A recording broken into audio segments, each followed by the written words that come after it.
बच्चों, आज हम मैं क्यों लिखता हूँ पाठ के बहुविकल्पीय प्रश्न उत्तर करेंगे। चलो शुरू करते हैं। मैं क्यों लिखता हूँ पाठ के लेखक कौन है?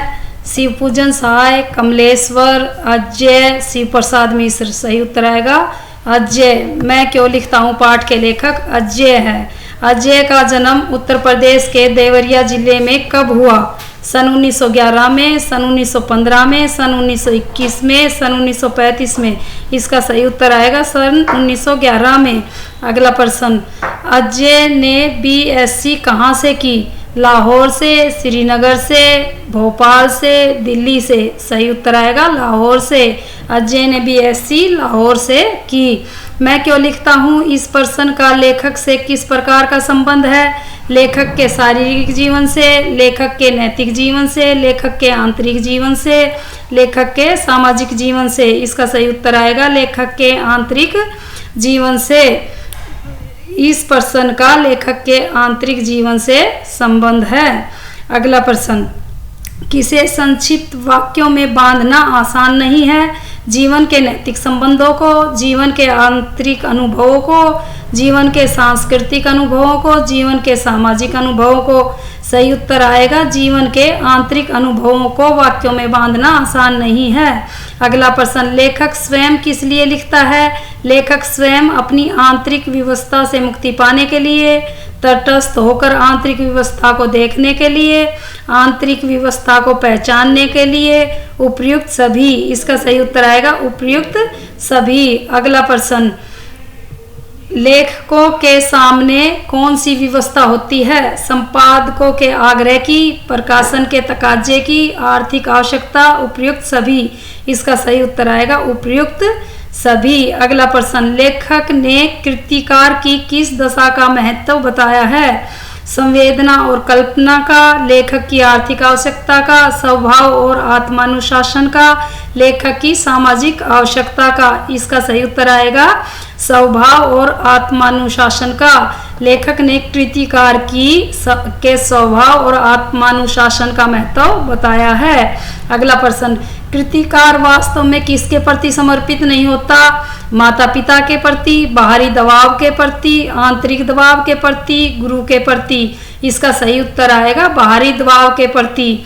कृतिकार वास्तव में बाहरी दबाव के प्रति समर्पित नहीं होता। अगला प्रश्न, कौन लोग बाहरी दबाव के बिना नहीं लिख सकते? मेहनती लोग, श्रमिक लोग, धनवान लोग, आलसी लोग।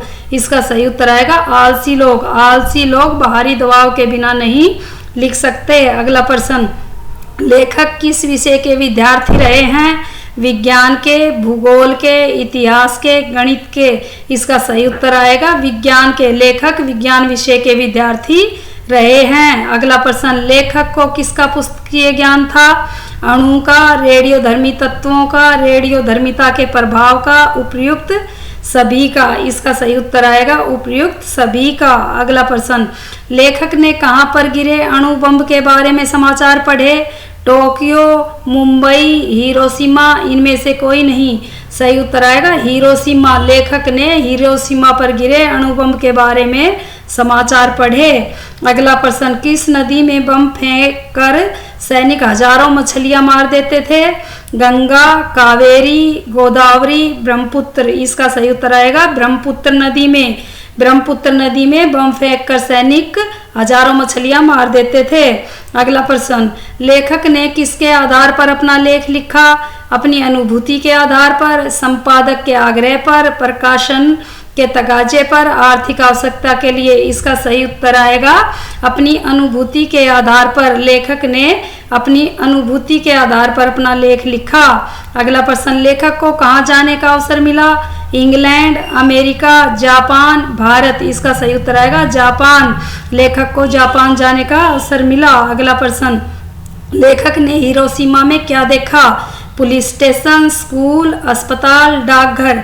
इसका सही उत्तर आएगा अस्पताल। लेखक ने हिरोशिमा में अस्पताल देखा।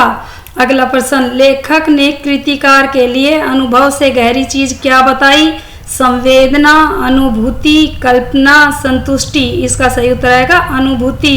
लेखक ने कृतिकार के लिए अनुभव से गहरी अनुभूति बताई। अगला प्रश्न, अनुभूति किसके सहारे सत्य को आत्मसात कर लेती है? भौतिक यथार्थ के सहारे, स्वभाव और आत्मानुशासन के सहारे, संवेदना और कल्पना के सहारे, नैतिकता के सहारे।